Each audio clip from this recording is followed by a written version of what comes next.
আমার বিকালের নাস্তা। আপনারা ভাববেন না কিন্তু আমি সবসময় বিকালের নাস্তা এগুলাই খাই।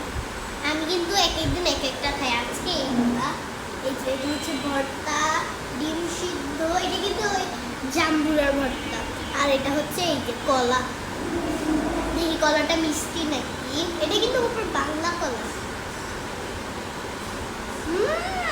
এটা কিন্তু চাকু মাঝে না, অনেক টেস্টি, অনেক আর অনেক মিষ্টি। আমি প্রত্যেকদিন ছাতু খাই, কিন্তু ছাতুটা সকালেই খেতে হয়, রাত্রে খেলে হয় না, আর বিকালে খেলে হয় না, সেজন্য এখন আমি আর ছাতু খাবো না। এগুলো আমার সব ফেভারিট খাবার। আমি প্রত্যেকদিন ডিম সিদ্ধ খাই, আর এগুলো তো আমার আরো বেশি ফেভারিট খাবার।